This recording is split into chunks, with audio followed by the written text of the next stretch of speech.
Olá, meus amigos telespectadores do programa Segurança na TV, aqui pela TV das Artes, hoje novamente aqui no estúdio, e vamos hoje falar um pouquinho de segurança, como sempre, programa Segurança na TV, mas de uma outra vertente da segurança, que é uma vertente muito importante, que é a segurança jurídica, né? Segurança jurídica essa que nos traz todo o resto do arcabouço jurídico e de decisões jurídicas que eventualmente possam dar esta ou aquela interpretação e trazer à população, a você telespectador que está aí do outro lado, uma tranquilidade.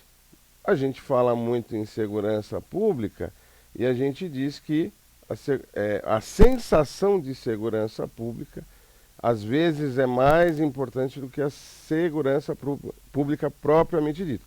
No mesmo patamar e de igual maneira, a segurança jurídica ela é muito importante. E hoje estou trazendo aqui um grande amigo, Francisco Abreu, Dr. Francisco Abreu, e a gente vai falar um pouquinho sobre segurança jurídica sob o ponto de vista jurídico, e depois a gente vai dar uma puxadinha para um setor da segurança jurídica mais específico. Mas, em primeiro lugar, Dr. Francisco Abreu, primeiro, é uma honra aí ter você nessa nossa casa, e eu queria que você primeiro falasse com os nossos telespectadores para que eles pudessem conhecer o Dr. Francisco Abreu, ver o que o Dr. Francisco Abreu faz, né, no sentido do direito, da advocacia, para que a gente possa aí desenvolver essa questão da segurança jurídica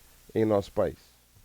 Então, Francisco Abreu, Dr. Francisco Abreu, primeiro fale aí aos nossos telespectadores um pouquinho da atividade do Dr. Francisco, para que os nossos telespectadores tenham aí ciência do que faz o Dr. Francisco. Doutor Junqueira, primeiramente, muito obrigado por me receber aqui. Eu sou advogado militante já há muitos anos, né, na área civil, área criminal e trabalhista, né, tenho um escritório aqui na Avenida Paulista, né, e ultimamente tenho trabalhado muito com processos aí ligados à causa animal, né? Até razão pela qual nos conhecemos, vamos falar bem a verdade. Exatamente. E espero, né, que nessa área existam leis que possam dar a devida segurança jurídica para nós, advogados, para nossos clientes e para toda a sociedade, onde que seja garantido tanto o direito de quem cria, o direito de quem possui animais e o direito dos defensores e tudo mais que estão surgindo aos montes aí, alguns do bem, outros não, né? Então, em razão disso, eu acredito que seria a razão da nossa conversa de hoje, perfeito? Maravilha, mas vamos abordar algumas questões que eu acho que são muito interessantes. No âmbito, vamos lá, criminal da questão, que o doutor é especialista, hoje, qual é o, qual é o- qual é a sua expectativa ou qual é a sua visão hoje quando um cliente chega ao seu escritório em busca de um problema que ele está enfrentando? Qual que é a visão hoje que o colega tem em relação à segurança jurídica de um processo, vamos lá, comum, de um processo que não tenha a ver com direito animal? Qual que é Sim. a posição do colega hoje e qual que era a posição do colega há 10 anos, por exemplo? Olha, o que acontece? Ficou muito subjetivo o direito.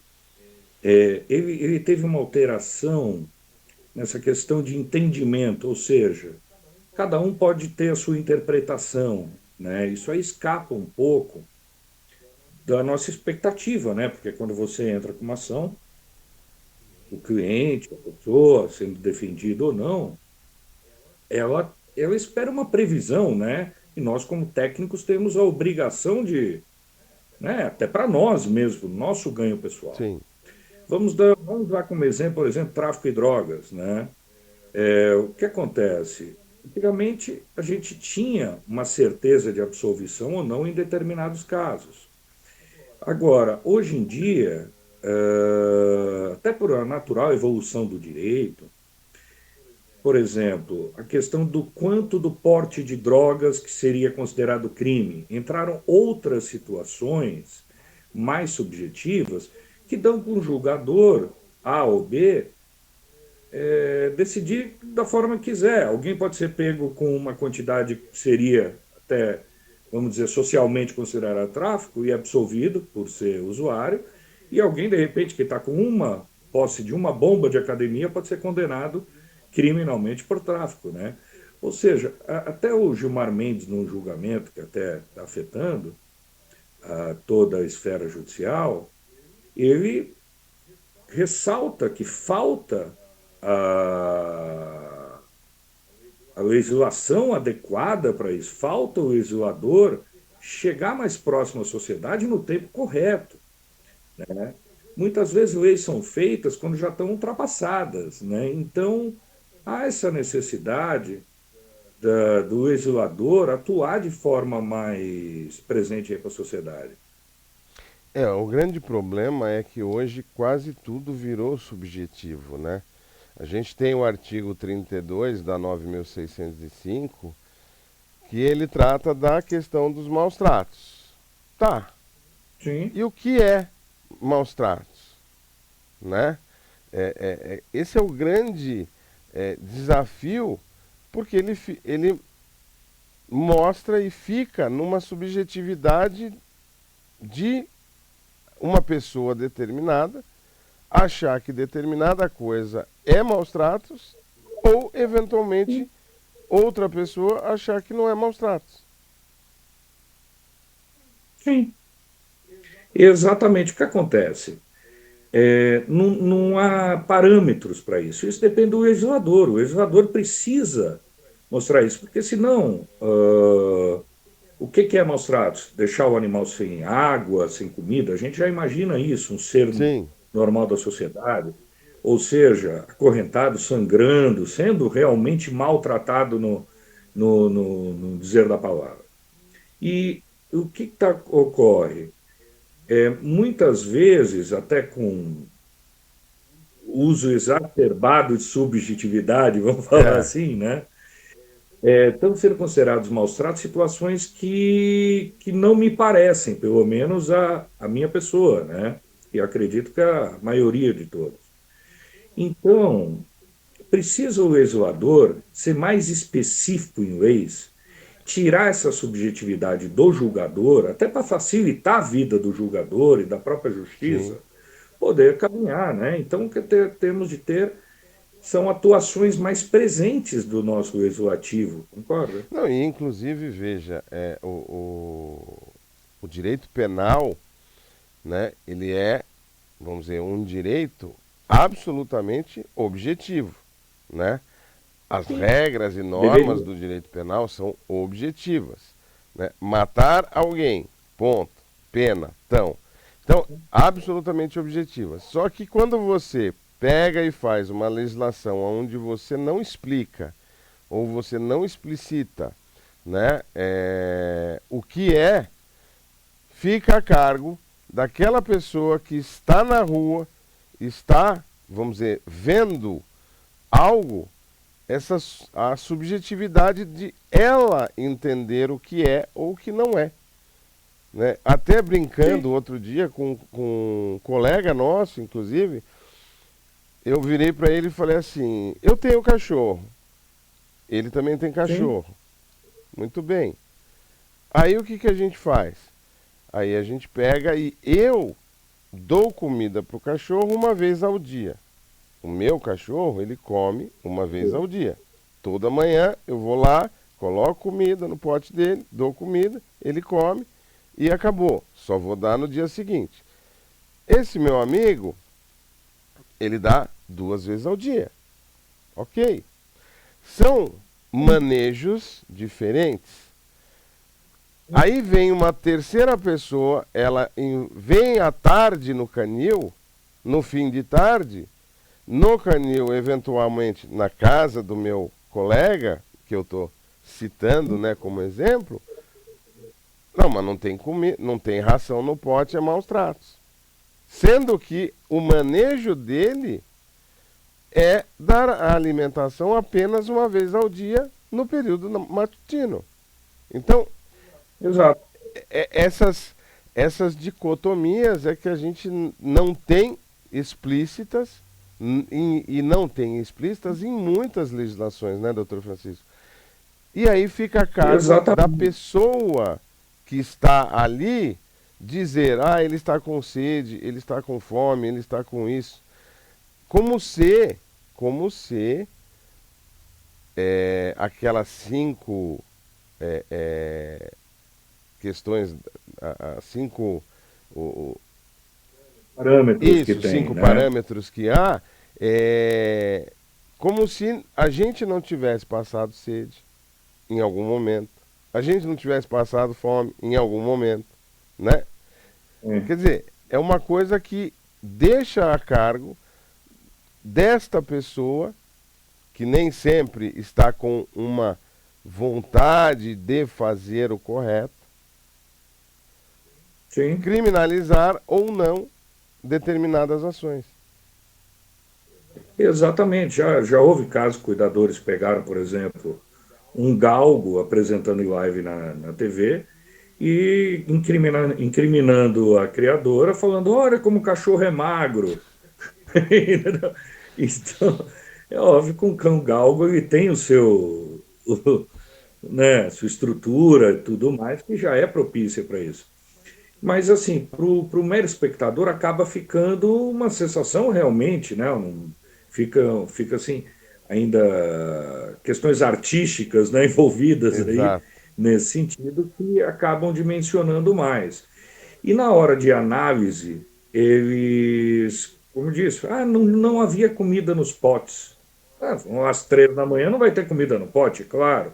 E até porque pode ser até maus tratos se você dá comida em excesso, né? Exatamente. Concorda? Então, assim, dependendo do manejo de cada um, o que tem que ser avaliado, ao meu ver, né? Claro que todos vão dar alguma opinião, mas é realmente score corporal do animal verificado através de conduta médico-veterinária, né? Não o achismo, né? O juiz ele tem que se pautar por essas questões técnicas, e claro, né? Mas, assim, principalmente termos também veterinários em todas as prefeituras, veterinários capazes Sim. de fazerem esse tipo de análise, né?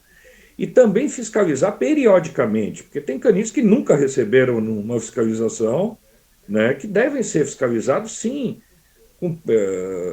periodicamente. Por exemplo, outros países, que nem a Alemanha ela tem um entendimento um pouco diferente da relação, né? Aqui no Brasil ainda animal é coisa, artigo 82 do Sim. Civil, É res. Código Civil, né? Na Alemanha, eles já colocam não como seres sensitivos, mas como um terceiro setor, vamos colocar assim, né? Como uma terceira via. Você é responsável pelo animal, você é responsável de cuidar dele.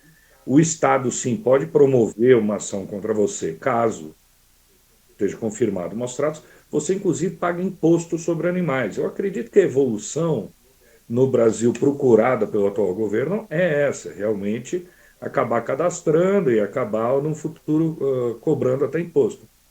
Mas você tem uma vistoria sobre os animais periódica. Você leva no governo como você leva seu carro, entendeu?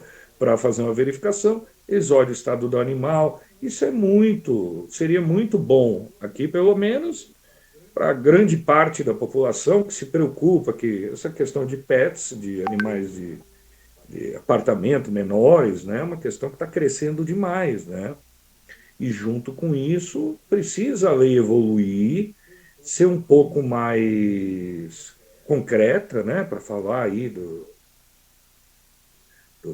que é, o que não é maus tratos, dar segurança jurídica para o criador, poder falar, vou criar nas seguintes regras. Hoje a regra é Qualquer coisa. joga lá e qualquer um pode fazer, O entendeu? grande problema, e aí eu abrangeria, obviamente, os animais, mas assim, o grande problema existente no Brasil, em todos os setores, é a ausência de fiscalização.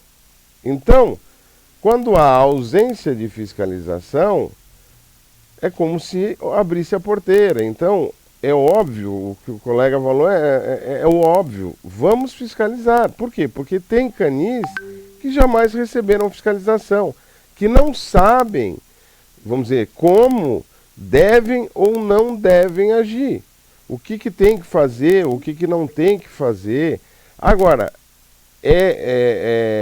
ao invés de se tomar uma providência neste sentido, ou seja, vamos fiscalizar e vamos fiscalizar de formas equânimes, ou seja, primeiro uma fiscalização educativa, depois uma fiscalização propriamente dita, depois uma fiscalização eventualmente punitiva. Você já pula todo esse arcabouço e já vai para a punição dizendo que é maus tratos. Criminal. Sendo que você nem fiscalizou uma única vez aquela pessoa. E muitas vezes acontece isso mesmo. Né? Então, primeiramente, deveria agir o poder público, né, mas o poder público precisa ser obrigado por lei. Então, falta o legislador obrigar o dever do poder público, que é cuidar dos animais, isso é constitucional e tudo mais, né, que o bem-estar animal de todos os animais é dever público, fazer isso funcionar. Né? Não pensar primeiro em onerar ou criminalizar e não fiscalizar correto. Aí você cria um terceiro setor que policianesco de muitas vezes algumas ONGs ou institutos que acabam alguns do lado certo, outros exagerando até na conduta, né? Aí criminalizando criadores que não têm culpa, são pessoas assim, casos assim terríveis de pessoas de idade sendo presas, sabe, que até com problemas de enfermos e tudo mais, né? São coisas que precisam ser melhor pautadas. Não pode se deixar a injustiça correr para nenhum lado, né? E, na verdade, as ONGs, os institutos, assim como o colega falou, elas também têm que ser fiscalizadas assim como os criadores. Por quê? Porque com o que eles trabalham? Com o mesmo objeto, ou a mesma res, ou a mesma coisa que os criadores, que são os animais. Sim. Então a gente tem que, vamos dizer, e a gente vai a Brasília tentar fazer isso, é fazer uma legislação aonde todos que mexam com animais sejam devidamente fiscalizados. Para quê? Para que, em primeira análise, a gente tire esse ar policianesco, a gente tire esses abusos, Poder policianesco. esses abusos, para que a gente possa fazer uma fiscalização normal, uma fiscalização que, inclusive, que Preventiva, né? Educativa. Exato. Como existe, por exemplo, no Estatuto do Idoso, como existe no Estatuto da Criança e do Adolescente, que existem legislações e fiscalizações corriqueiras, né? Para que não haja Sim. abuso em cima de idosos nas instituições de longa permanência para idosos, para não haver abuso na criança e do adolescente, como existem vários, inclusive vários vários organismos, como o CMDCA, que é o Conselho Municipal de Direito da Criança e do Adolescente, o CMDI, que é o Conselho Municipal de Direito do Idoso. E isso poderia ser criado para o direito animal. Porque, Sem dúvida. ao final de contas, se nós formos colocar, outro dia eu estava até discutindo, se a gente for colocar o idoso, a criança e os animais, se você não cuidar, eles vão ter a mesma finalidade, o mesmo fim. Porque são os três vulneráveis. Então, mas generalizar a vulnerabilidade, porque que nem eu cheguei a ver dois projetos de lei que me chamaram a atenção. Um do Ricardo Izar, que era tornar os animais domésticos como animais dotados de sensibilidade Sim, e criar como se fosse uma terceira via, né? É um projeto que está rolando aí desde 2019, até é antes, se verdade. bobear. Estou ainda pensando positivamente. E vi um outro do União Brasil, acho que tem a participação do Bruno Lima, que já tenta algo a mais, já tenta colocar como entidade familiar o animal. E aí eu já não tenho uma visão tão positiva em relação a esse segundo projeto. Mas em relação ao primeiro projeto, de tornar um terceiro caminho, uma terceira personalidade, vamos falar, não ser coisa, não ser pessoa, serem realmente tratados assim, pode ser positivo, mas tem que ser muito específico para não terem abusos, tanto de um lado quanto de outro, utilizar isso, né? Em relação aos canis, assim, fazer que nem alguns países, que nem a Espanha, parece que chegou a fazer e já está voltando atrás, de proibir castração, como a própria lei que foi barrada no STF aqui, a lei Sim. paulista, que obrigava a Castração castração de pediátrica. animais, exatamente, né? A lei eu acho que foi muito prematuramente feita, sim, né? Mas o STF chamou a atenção de que precisa ter uma legislação, né? Na própria decisão que A gente precisa de legislações, mas a gente precisa que, vamos dizer, é aquilo que o colega acabou de falar, de legislações que não sejam prematuramente feitas e colocadas de uma maneira tal que acabem indo para o Supremo Tribunal Federal em função de um estudo raso, de um estudo não muito profundo, porque a grande questão e o grande problema é que nós temos, e o colega falou muito bem, o doutor Francisco falou muito bem, que assim, a gente tem aí uma movimentação para colocar numa terceira via, ok? Ou um pouco mais além. Se nós não sim. fizermos uma legislação muito precisa, muito focada, a gente vai voltar a cair nos abusos. Vai cair nos abusos com certeza. Somos um país que tem as suas limitações. Eu não sei se o doutor já foi numa favela, Sim, assim, em dia de vacinação. É impressionante a quantidade de pet que tem dentro de uma favela. Você acha que alguma lei vai conseguir obrigar que cada pessoa gaste para castrar o seu animal, sabe? É muito complicado. O poder público ele tem que orientar e ajudar, não penalizar ainda. Principalmente numa população majoritariamente pobre que tem no Brasil, sim, né? Então, assim, estados que nem Maranhão, você vê muitos animais de rua. Mas você não vê uma ONG de São Paulo indo lá castrar os animais de rua. Assim, se nem os animais de rua estão castrados, como que podem obrigar cada um a castrar o seu animal? exato. Né? Isso não me parece coerente, não gera uma coerência boa.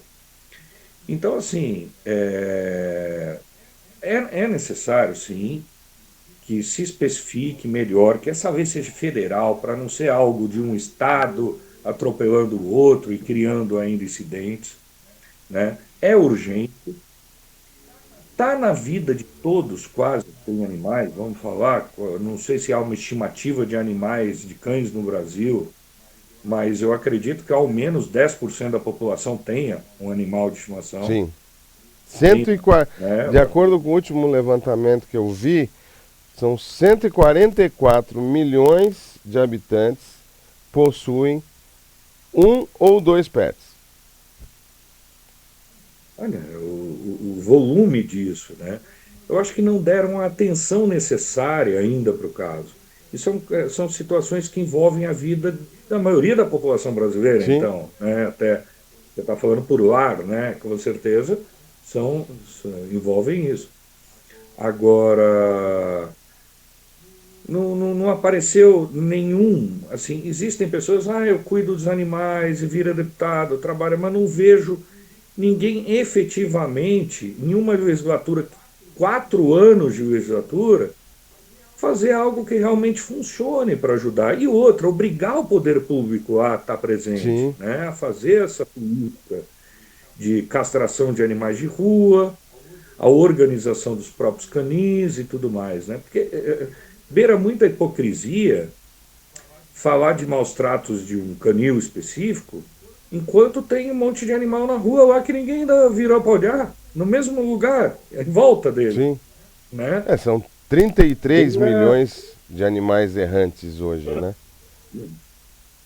assim, No Brasil. Então é uma é, população gigantesca. E guardadas as devidas proporções, porque a gente sempre tem que falar, existem ONGs sérias, existem institutos sérios, existem ONGs que não são sérias. Como tudo, né, doutor Francisco?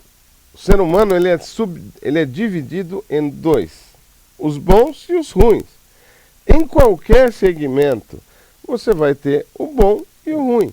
Então você vai ter boas ONGs e você vai ter ONGs ruins. Você vai ter bons criadores e você terá criadores ruins. O que nós estamos sem dúvida. debatendo é exatamente para que o legislador se preocupe e tenha focado que a gente precise que a gente precisa de uma legislação objetiva e que fiscalize de forma, vamos assim dizer, inicialmente tranquila, para que todo mundo entenda. Você quer ter um cachorro? Você quer criar cachorro? Então, para você criar cachorro, você tem que seguir esse checklist aqui. Cartilha, né? Entendeu? Ah, faz isso, faz isso, faz isso, faz isso, faz isso. Ah, você não fez. Ah, então tá bom, então você não pode criar cachorro. É, é, Sim. é, tão, é tão simples e óbvio, né, doutor Francisco? Só que assim, o que parece é que tanto de um lado quanto do outro, e aí é uma coisa que acaba ficando, às vezes, até insolúvel de se conversar, é pegar e colocar uma ONG e um criador para conversar, né? É uma... Não. Existem ONGs boas mesmo. Sim, eu sei. Mas ONGs boas, o que eu me refiro, na maioria delas, são ONGs que trabalham em prol de cuidar de animais de rua. Por quê? Porque se você está em busca de ajudar animais, você não falta com animais de Sim, rua.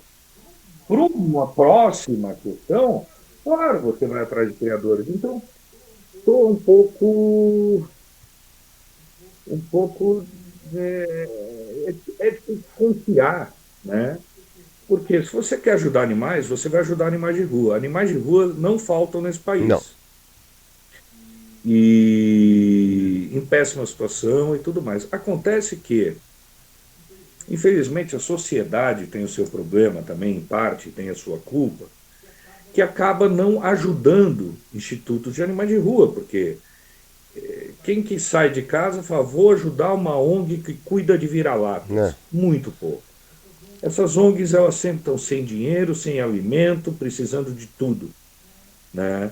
Muitas vezes até criadas de maneira artesanal, aquela senhora que vai pegando cães, enche a casa de cachorro, de maneira que não deveria existir, Sim, assim, né? O poder público, muitos poucos municípios detêm canis municipais que cuidam de animais, que retiram animais, né? A maioria lava as mãos e seja o que quiser, É, né? Aliás, muitos anos atrás, havia ainda a carrocinha, havia sim, lugares, lembra disso, né? Mas você sabia, animal de rua encontrado, era pego, castrado e ficava à disposição para doação. Uma coisa que eu era contra era, caso não doassem tanto tempo, eles acabavam sacrificando o animal, né? Mas acabou essa conduta, mas acabou a conduta totalmente. Em vez de ao menos eles fazerem essa caçada aos vira-latas e castração na sim. rua, né? Eles, Não, eles deixaram e o de. problema, por exemplo, na legislação paulista, está proibido é, fazer qualquer atividade com animais em local público. Tá lá, tá na lei. Mas Sim. doação e adoção por instituto, eles fazem. Quer dizer, é um contrassenso. Não, eles fazem ainda recebem verba Ex- pública para castração e tudo mais, né? Exatamente. Então, quer dizer, é um absoluto contrassenso. Então, vamos colocar todo mundo Então, há essa lei, né? É essa lei que vai vigorar. Beleza. Então, essa lei tem que vigorar para todo mundo. Aqui está o chapéu, embaixo todo mundo vai ter que obedecer, né? Não tem distinção, não é porque é ONG, não é porque é instituto, não é porque é canil, não, todo mundo tem que cumprir a lei, né? Esse também é outro problema, outro absurdo em função, volto, né, lá para o começo da nossa conversa, da subjetividade. Exatamente. Eu acredito que até os juízes eles sofrem para julgar determinadas causas, né, em relação à subjetividade, porque eles mesmos não vão encontrar na lei o respaldo necessário para julgar um caso, muitas vezes, né? Eles têm de ir por intuição. E aí você vai ter decisões contraditórias. Um juiz pode achar alguma coisa, outro, um tribunal outro. O grande problema, de modo geral, da segurança jurídica no Brasil acaba sendo esse, né? Entendimentos. Então, assim, os tribunais superiores precisam, em primeiro lugar, trabalhar mais ostensivamente para ajudar todos da sociedade, e o legislador precisa ser mais específico para não deixar tanta subjetividade na mão do judiciário, né? Eu tenho essa visão, assim, para isso. Porque senão a gente vai ter decisões absolutamente fora do contexto, né? Sim, não há uma segurança É, do que pode acontecer, né? exatamente. Vira uma loteria, né? E isso é perigosíssimo, né? É perigoso para qualquer um querer exercer uma atividade, como de canil, como até ONGs mesmo, Sim, até para né? nós, advogados que Sim. trabalhamos com essa questão. Doutor Francisco, a gente poderia ficar aí horas falando, porque essa matéria e essa questão é gigantesca. Tem pano para manga. É, muito pano para manga. Mas eu queria que você desse aí um recado aí a todos os nossos telespectadores para que a gente pudesse então a encerrar o programa, para que a gente de repente pudesse, num outro dia, fazer mais uma rodada dessa questão. Bem, vamos lá. O que eu poderia falar para quem está assistindo é: cobre o seu deputado. Cobre o seu deputado para que faça leis, para que seja competente, para que trabalhe, né? Votamos em pessoas que ficam 4 anos lá e precisamos saber que resultado elas não trouxeram para nós. Fica muito no ar. Outra coisa, cobrem a funcionalidade melhor do Congresso para isso tudo, né? Esse é o recado que eu gostaria de passar. Doutor Francisco, em primeiro lugar, muito obrigado pela tua participação. Vamos fazer uma segunda rodada. E a você que ficou até agora, forte abraço e até uma próxima.